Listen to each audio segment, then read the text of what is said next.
he secured the border in record time and ended the mass invasion of tens of millions of illegal aliens into our homeland. The president knows his top responsibility is ensuring the safety of the American people, which is why he's arresting violent illegal alien invaders in our communities who threaten our public safety. And it's unacceptable to President Trump to allow rampant waste, fraud, and abuse of Americans' precious tax dollars, which is why the president championed a historic DOGE effort that saved nearly $200 billion already. President Trump knows America is blessed with an abundance of liquid gold below our feet in the form of fossil fuels. So he ended Joe Biden's reckless war on American energy and is restoring American energy dominance to lower costs and strengthen our national security. President Trump believes Americans should be free to drive whatever car they want. So he ended Joe Biden's disastrous EV mandate and promoted true consumer choice. President Trump stood up for the Constitution's promise of colorblind equality before the law, so he terminated radical DEI preferencing in federal contracting and directed federal agencies to relentlessly combat private sector discrimination. DEI seeks to divide and pit Americans against each other based on immutable characteristics. President Trump put an end to it. In President Trump's America, individual dignity, hard work, and excellence are the only things that will determine if you get ahead. President Trump is a proud free speech champion, which is why he ended Joe Biden's trampling of free speech rights and the federal government's censorship of American speech on online platforms. The president believes college students have a right to speak their minds and go to school safely. Again, common sense. So he took bold action to protect Jewish American students from harassment by pro-Hamas radicals on their campuses. And President Trump knows that America's children are our future, and he'll never stop fighting for them. That's why he ended the radical, un-American indoctrination of children by eliminating support for divisive, radical gender ideology and equity ideology, and why the president protected parents' fundamental rights. And lastly, the president believes in fundamental biology. Isn't that something? Which is why he made it the official policy of the United States government that there are only two sexes, male and female. And because men and women are biologically different, President Trump ended the unfair, demeaning practice of forcing women to compete against men in sports and having their private spaces invaded. When President Trump promised a complete restoration of America and the revolution of common sense, he meant it. And over the next 100 days, get ready for historic trade deals, budget deals, and peace deals. For more on President Trump's common sense revolution, I will turn it over to our White House Deputy Chief of Staff for Policy, Stephen Miller. Stephen, thanks for coming in today. Thank you, Karoline. Great to be up here with you, and great to see so many familiar faces I've had a chance to get to know over a number of years as we gather this morning to continue our celebration of President Trump's unprecedented and historic first 100 days in office, what are without doubt the greatest 100 days to begin any American presidency in the history of this nation. This week you've heard about the historic actions President Trump has taken to secure our homeland, to secure our sovereignty, to secure our economy and our supply chains and our industrial base. Today you're also going to hear from me about what President Trump has done to secure our values, our culture, and our way of life from the unwavering assault from the radical left and the communists and the Democrat Party. One of the most significant crises that President Trump inherited upon taking office was the wave of racial discrimination, so-called diversity, equity, and inclusion policies that have taken over both public sector and private sector entities all across the United States of America. Perhaps the most dramatic example of this is that our air traffic controllers were being hired and promoted based on race and gender, not their ability to conduct our nation's air traffic. I would estimate that probably 90% of Americans would agree with the statement that airline safety should be based on your ability to keep, airline safety jobs should be based on your ability to keep planes landing and taking off and flying safely, not on what demographic box you check. President Trump has ended across the entire federal government all hiring, recruiting, retention, promotion, and training based on race and sex. This includes in our law enforcement agencies. So again, when we took office, even in sensitive law enforcement, national security, and intelligence agencies, we were hiring individuals not on their ability to carry a weapon, not on their ability to keep Americans safe, not on their ability to conduct sensitive intelligence operations, but based upon race and sex. And obviously, that is unacceptable. It's going to be merit-based across the whole federal government. But this wasn't just the federal government. This was the private sector, and this was also, of course, our entire university and education system. So President Trump's Department of Justice, working with other departments and agencies, have made clear that this administration is going to fully enforce Title VI, Title VII, and Title IX of our federal civil rights code. Discrimination based on race and sex is prohibited by law, and this administration will vigorously enforce that. And companies, small or large, that violate plain text of federal statutes will face appropriate financial and other penalties.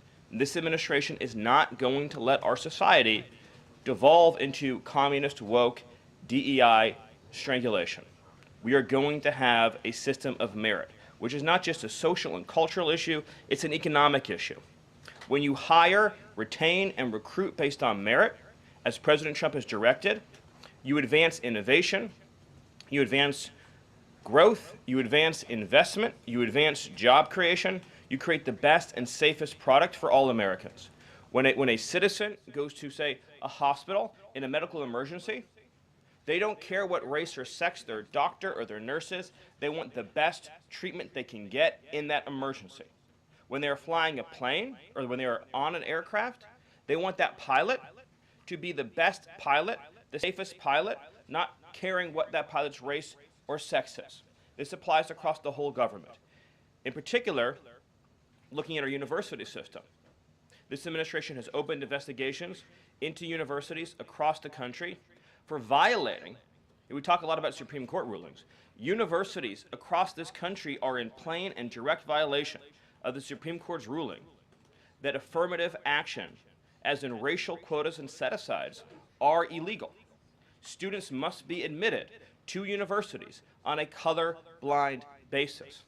But we have demonstrated through clear evidence that our university system, including our medical schools, and perhaps particularly our medical schools, are engaging in race-based discrimination, racial set-asides, racial quota schemes, and other efforts to evade the Supreme Court's ruling, and again, the plain text of federal statute.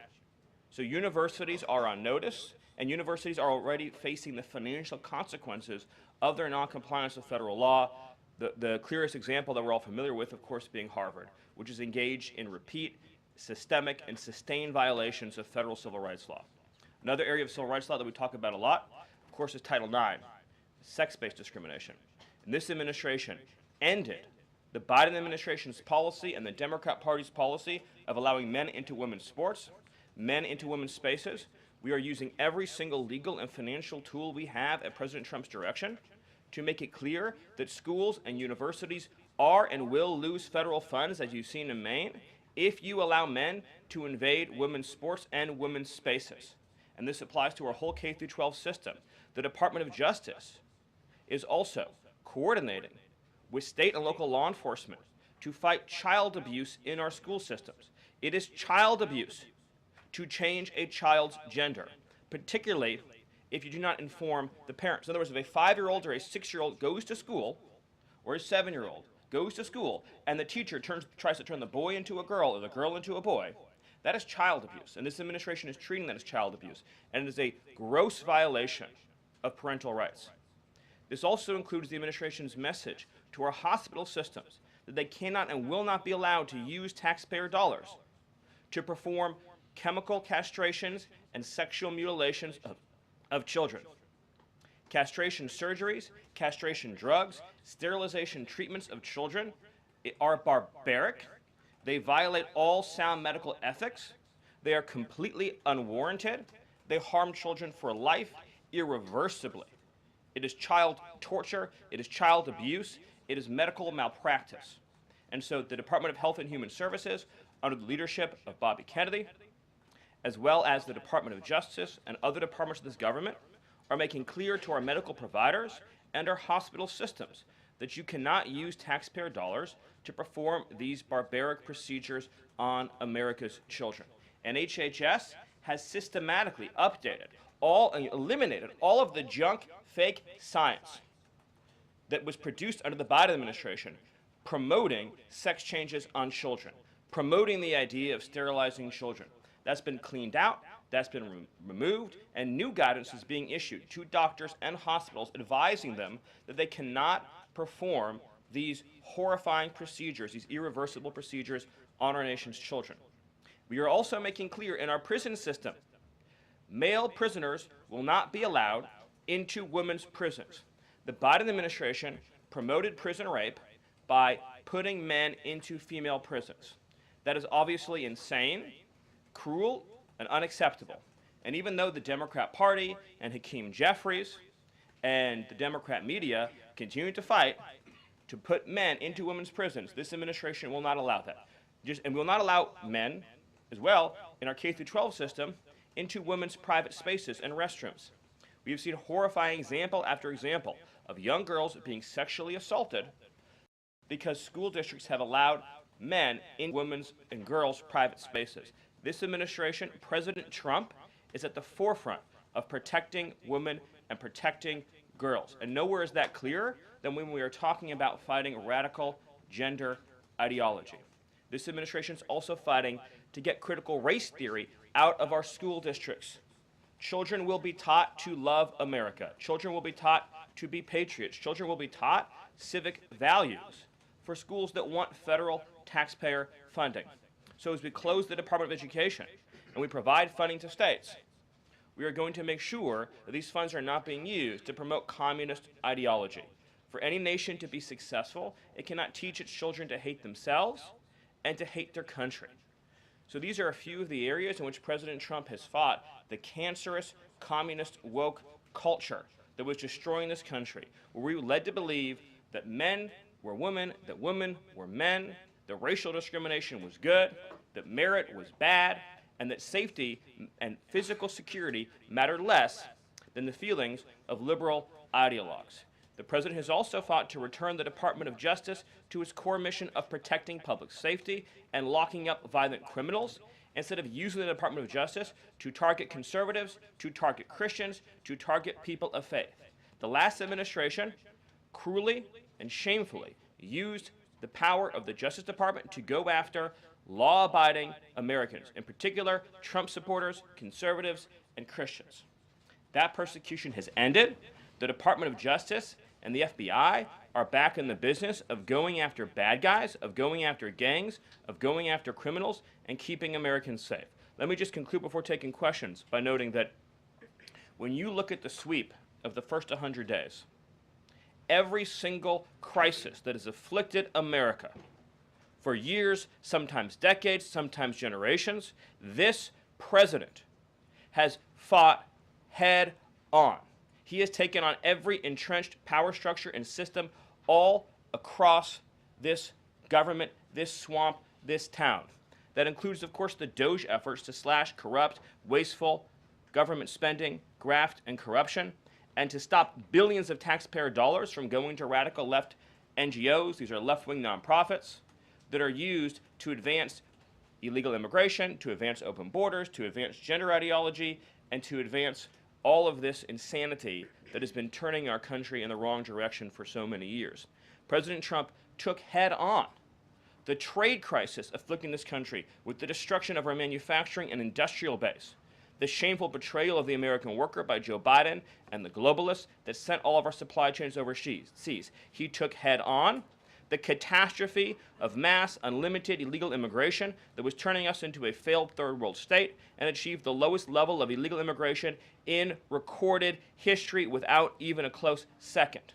He took on the economic crisis afflicting this country by reopening American energy, by defeating inflation, by lowering gas prices, by ending the onslaught and reversing the onslaught of federal regulation, by reopening coal, shale, oil, natural gas, and fighting now for the largest tax cut and reform, and the largest deregulation reform, and the largest energy reform in American history. These are just some of the things that have ushered in the new golden age, along with his fight to restore the peace that we had for 4 years under the previous administration before Joe Biden sunk this planet into bloodshed and war in the Middle East, in Europe, and rising tensions in Asia. President Trump, in every area of conflict around the globe, has been fighting to restore peace, security, stability, harmony. So he inherited an economic catastrophe, a border catastrophe, a public safety catastrophe, and a cultural catastrophe. And in every case, he has reversed those catastrophes and brought America into the new golden age. So I thank you for your time, and I look forward to any questions you have. Awesome. Thank you, Stephen. And as always, we'll start with our new media seat today. Chris Bedford from the Blaze Media. Why don't you kick us off? Thank you very much. Stephen, what is the end goal of the China tariffs right now? Is the idea to open up the Chinese markets through a deal to a better market for exporting American goods to China, or is it a reconfiguration of global trade in a way that isolates China from free countries? No. So China is a unique situation, obviously. The president has talked at length about what happened to us economically since China's entrance into the World Trade Organization and the trillions and trillions of dollars of trade deficits that we've racked up with China over the period of that time, and what that's meant for our national security, what that's meant for our economic security, what that's meant for our supply chains. Obviously, right now, the Secretary of the Treasury is in the process of developing a plan that will answer the questions that you're talking about, but the president's goals have been very clear on these points, which is that he is not going to allow China to continue to steal our intellectual property, to continue to illegally dump and subsidize their goods in our markets, to manipulate their currency, to rack up an unsustainable trade deficit. We need to have a trade relationship with China that does not do harm to our nation's economic and national security. And that has to be the guidepost of any objective. At the same time, tariffs will bring significant revenue into this country that will allow us to pursue our dramatic plan of tax cuts and reforms. Awesome. Great. Bloomberg, go ahead. Hi. First, well, similar to that question, I'm curious, Kevin Hassett, when on CNBC this morning, he said that they were expecting some sort of news on tariffs by the end of the day. Do you have any insight into that? I don't want to get ahead of any announcement, but I'll just reiterate that right now, countries from all over the world, because of President Trump's leadership, are desperate and dying to make trade deals with the United States. We're going to evaluate each of those deals, and President Trump is personally involved in making sure that these negotiations serve only one interest, which is the interest of the United States of America, and we'll end up with a deal in these cases where, yes, the other countries, obviously, will have their own demands and their own interests, but nothing will go into effect that doesn't serve the interests of America and the American people. Sure. Thank you. Stephen, this morning GM is putting a dollar figure on how much the president's tariffs will impact the company. The CEO says tariffs will cost GM between $4 and $5 billion this year. The CEO of Ford says he can't commit to not raising prices because of tariffs. Is the administration open to doing more to give automakers relief? The question, unfortunately, misses the entire point, which is that U.S. automakers have announced dramatic investments and expansions inside the United States. American auto plants are growing, they are expanding, they're opening new facilities, they're expanding existing facilities that are already in operation, because it is now the case that for the first time in our lives, that American cars receive preference in America's markets. The U.S. auto industry used to control the entire world. I believe the number during the heyday was that 70% of all cars in the world were made in Michigan. And now, of course, we've become a tiny fraction of the global market. And the reason for that is because the United States opened its markets to every single foreign cheater and every single foreign nation that subsidized its goods on the face of the earth, and their markets have been closed to ours. Japan closed their market to our cars. The entire EU closed their market to our cars. South Korea closed their market to our cars. All of the countries I just mentioned have tens of billions of dollars of annual trade deficits in automobiles with the United States. These are supposedly pure nations, nations that have at least a somewhat equivalent per capita GDP. So it is impossible under the terms of fair trade, if you have two nations with similar per capita GDP, to have such uneven trade flows in automobiles. What the president has done with his car tariff, we have the most desirable market in the world, is if you want to sell cars tariff-free, tax-free to our market, your plant has to operate in the United States. The only alternative to that is to have no U.S. automobile industry whatsoever, which is where this was headed, to be clear. If we stayed on this current path, within a few years, there would have been no U.S. automobile industry. And what little was left of it would have been in Mexico.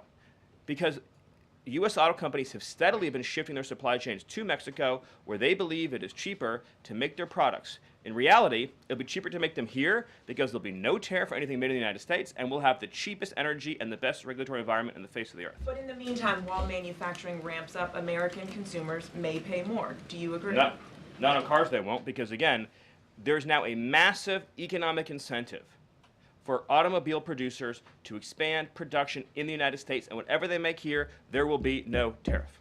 We'll go to the back row. Go ahead. Thank you, Caroline. Today, the U.S. Chamber of Commerce released a letter to the Trump administration asking for small business tariff relief. They say that's necessary because in order to save small businesses and to stave off a recession. Stephen, is the administration considering small business tariff relief? The relief for small businesses is going to come in the form of the largest tax cut in American history. A tax cut, by the way, that every single Democrat is planning to vote against. They're voting for a tax hike on every middle-class family of about $4,000. The president has made clear that there will be 100% expensing for investment in the United States. Companies that invest in the United States will be able to deduct 100% of that cost from their tax liability. This will be the most pro-small business tax bill in American history. And at the same time, this is what you have to understand about the plan, is as they're able to do that, as they're able to reshore those supply chains, that also means they'll pay no tariff. So you'll have the lowest tax environment, and there'll be no tariff because their production and supply chains will be in the United States. So that's a no on tariff relief for small businesses in the short term? It's a yes on tax relief for small businesses. And again, you only pay the tariff for products that are made outside the United States. Edward. Yeah, thanks. So on the rare earth mineral deal that was signed last night, when can that deal be operationalized? What's the time frame? And what kind of leverage does that give Ukraine over Russia? I think the more important point about the Ukraine deal, and I would hopefully have an update for you soon on how quickly it can be operationalized, but we'll be moving at full speed, not only on that mineral deal, by the way, but on every mineral deal that this president has been unleashing. So we're opening up mines all across this country. We're also pursuing energy and mineral deals all over the world. Since the president issued his executive order also on deregulating coal, we've seen dramatic coal production increases already in the United States. So we're taking advantage of the trillions of dollars in coal wealth and mineral wealth that exists in the United States. We're a very mineral-rich country. But with respect to that deal, we'll move it and operationalize it as fast as we possibly can. But it's meant to pay back the United States, this is the key point, for the hundreds of billions of dollars that our taxpayers have spent subsidizing the war in Ukraine. So it is repayment to the United States, and that's one of the most important points to understand about it. What's the leverage? Does it give? What kind of leverage does it give? The president's goal, again, is to end the killing, to achieve a peace settlement. That remains, of course, the overriding objective. Thank you so much, Caroline. Thank you, Stephen. Thank you. This administration has stressed the need for price transparency for things like healthcare bills and concert tickets. So why is it a political and hostile act for Amazon to display price transparency on consumer goods? Well, I think it's the wrong way of looking at it, which is why would, first of all, that proposal is gone now, but why would Amazon, of all the different things that go into a theoretical price input, right? For example, does Amazon list the cost of California's regulations on everything made in California? Anything you make in California, you have a massive price increase because of the healthcare regulations that are unworkable in that state, because of the labor regulations that are unworkable in that state, because of the subsidies that go to illegal aliens in that state, because of all the bureaucracy. So anything being produced in California has a massive built-in price hike. So why wouldn't Amazon have a list saying if you purchase it in California instead of in Alabama, this is the premium that you pay? That you pay. This was a clear attempt by whoever proposed it originally, I don't know, because Amazon says they were never going to do it, to try to undermine our trade negotiations with China. I'll make another important point on this, which is that there's been many complaints about the fact that there are a lot of products that are sold on Amazon that are actually ripoffs of American products that are then stolen by China, and then they take our IP and they put them into products to try to undersell our manufacturers. So to the extent that we are engaged in labeling issues on Amazon, I would say that would be the most significant one to fix, is making sure we're not undercutting American consumers. And then one on Abrego Garcia, please. The administration is reportedly inquiring about his return. Is that to check a box for compliance, or does President Trump want him back on U.S. soil, or both? So, as Secretary Rubio said yesterday in the cabinet meeting, This administration is not going to publicly discuss the inside details of our foreign policy and negotiations with a foreign country. And in particular, we are not going to allow a district court judge to try to become the Secretary of State. Secretary Rubio is the one who, under his leadership and direction at the State Department, is managing the day-to-day relationship with El Salvador. Let's just take a moment, number one, to express our gratitude to El Salvador for agreeing to take some of the most dangerous terrorists off of America's streets and to put them into a safe environment where they cannot continue to engage in acts of terrorism or coordination with the Maduro regime. You may have seen recently an FBI assessment that was unclassified that said that the Maduro regime is using and planning to use trained Aragua terrorists to carry out assassination plots on American soil. Now, very few in this room covered that. I'll let you all ask yourselves why you didn't cover it and why your editors didn't assign that story to you. That's something I think you should think about on your own. But this is a earth-shattering piece of news. The Biden administration imported the terrorist army that our own FBI assesses is planning assassination strikes on American soil against critics of the Maduro regime. Those are the terrorists that President Trump is finding and apprehending that our Democrat judges and Democrat activists are trying to keep on U.S. soil. Tren de Aragua has the same legal status as Al-Qaeda and ISIS. MS-13 has the same legal status as Al-Qaeda and ISIS. These are foreign terrorists operating on our soil. And our gratitude to El Salvador for agreeing to take custody of these terrorists is immense. With respect to the case that you mentioned, there's now even been more evidence that has been made public of this person's violent, repeated threats and assaults against his spouse, someone who had repeated, documented human trafficking and human smuggling offenses, somebody that has extensively documented membership in MS-13, a terrorist organization, and of course he had MS-13 tattooed on his knuckles. This is a person that was a clear and present danger to the safety of the American people. And it is a sad reflection on the state of our media and many of the outlets represented in this room that you obsessively try to shill for this MS-13 terrorist while no coverage occurred in your papers about any of the Americans that were raped and tortured and murdered by the illegals that Biden was importing into our country. You know, you talk about due process. The Biden administration made the decision to give extensive due process to two Tren de Aragua terrorists that were apprehended at the border just a couple years ago. They were two gentlemen. They were from Venezuela. They were members of Tren de Aragua. The Biden administration Border Patrol apprehended them and made the decision to provide them with extensive due process, put them onto a program known as supervised release, and put them on ankle monitors so that they could go through a lengthy legal, judicial determination as to whether these legal aliens who had just set foot on U.S. soil might want to live in the United States for the rest of their lives. What was the result of that decision? What was the result of that choice that was made?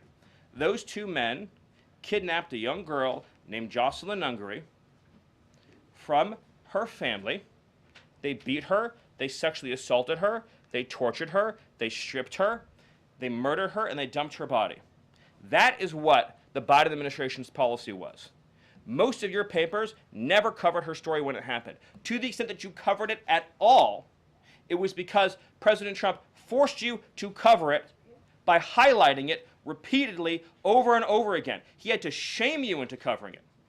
And each and every one of you that sides over and over again with these MS-13 terrorists, to the extent that you have the financial means to do so, you all choose to live in condos or homes or houses as far away from these kinds of gangbangers as you possibly can. If I offered any one of you a rent-free home with no taxes to pay in any of these gang neighborhoods, and I said your neighbors are MS-13 terrorists or Mexican Mafia or Sinaloa Cartel or Tren de Aragua, I couldn't pay you to live there.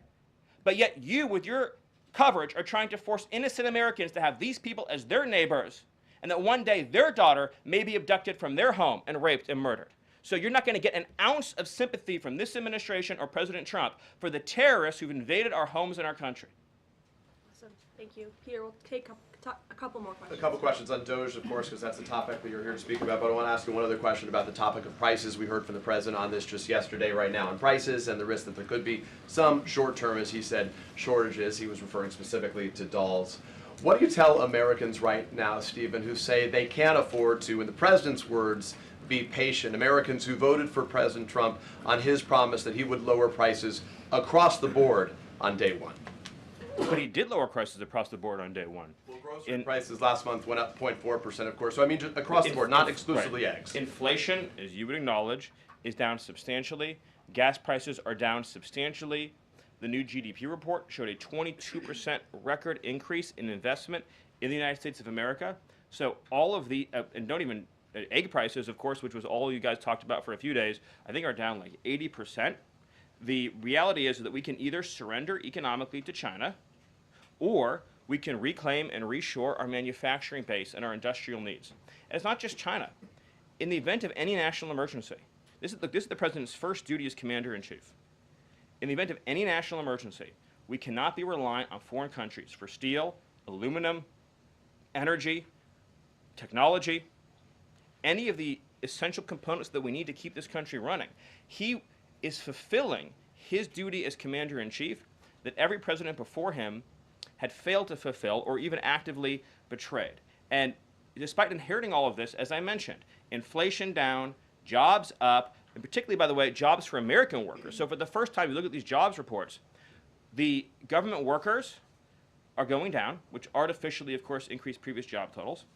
The employment of non-citizens is going down. The employment of American citizens is exploding. Remember, all the job gains during the Biden administration, so-called gains, on net were for foreign workers. So if you look at the stock of American workers over his whole administration, they lost jobs on net. So if you're an American worker, you lived through 4 years of a Biden depression.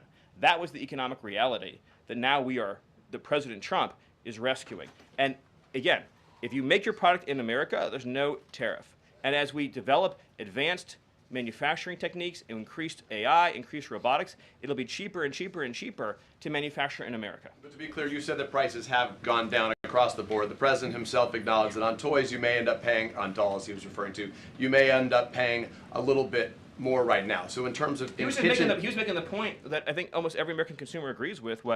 If they had a choice between and I'm a parent of young children, you had a choice between a doll from China that might have, say, lead paint in it, that is not as well constructed as a doll made in America that has a higher environmental and regulatory standard and that is made to a higher degree of quality. And those two products are both on Amazon, that yes, you probably would be willing to pay more for a better made American product, but here's the key point. With the tax cuts, the regulation cuts, the energy price decrease, and everything else that President Trump is doing to unleash this era of American prosperity and prevent the road we were on to get off that road of financial ruin and doom, means that it will be cheaper than ever to make and manufacture in America. I think that answers your question. Yes, so I'm going to follow one more. Stephen, can I just... Caroline, can I ask the Doge question? Can I ask about Doge? Peter, we just gave you 2 questions. Brian, go ahead. Doge, but I'll wait. That's okay. Thank you. Last night, Kamala Harris delivered her first major speech after losing the election. She attacked Trump personally, attacked the policies. Any comment from the White House on that? Well, I think it was a great reminder to the American people of just how blessed we all are that the leader sitting in the Oval Office today is President Donald Trump and not President Kamala Harris. It was a helpful reminder of just what a travesty and a tragedy that would have been. It would have been the end of America. And it gives me a chance to bring this whole thing home. If we continued on this road of radical regulation, choking off American energy, sending our supply chains to foreign countries, taxing our economy to death, pushing this cancerous woke ideology on our children, ending merit, ending scientific innovation, ending public safety, allowing, everyone goes to the stores these days, everything's locked up, criminals roam free, law-abiding citizens under the previous administration were punished while gangbangers were given red carpet treatment. Democrats, of course, are still giving gangbangers red carpet treatment. And then the border invasion. If those policies had continued, it would have been the end of the American Republic. And the only thing Americans want to hear from Kamala Harris is an apology for joining Joe Biden, and remember, she was the border czar, joining Joe Biden in aiding and abetting the invasion of our country. And we're never going to stop talking about this, because what they did to this country is unforgivable. It is an eternal stain on the Democrat Party. Every day we read another story. Every day we arrest another alien they let into this country who raped a child, who beat a woman within an inch of her life, who murdered a mom, who murdered a dad, who trafficked drugs into this country, who trafficked fentanyl into this country, who are responsible for dead and slaughtered Americans. And I don't know what's broken in the Washington press corps, that none of that moves them emotionally. The only thing that gets them exercised is, do we need to have more trials for terrorist supporters? Do we need to have more trials for gangbangers? Do we need to have more trials for illegal alien invaders? Even though Congress and the Constitution clearly say that you can expel invaders and illegal aliens quickly, efficiently, and properly. This president has literally saved America, and I could not be prouder. I could not be prouder, as I know Karoline feels the same way, to come every single day to this building where we have a leader sitting in office whose first, last, and every thought is the safety, prosperity, security, and sovereignty of the citizens. That's an important word, people. Citizens of this republic. Thank you all. Thank you, Steve. Thank you for your time. Thank you, everyone. And just to add on the Kamala Harris point, I think I speak for everyone at the White House. We encourage Kamala Harris to continue going out and do speaking engagements. You'll hear from the president at 11 o'clock. See you guys later. A report, the president's plan to fire Mike Waltz. You guys have a response? Why haven't you nominated a single judge?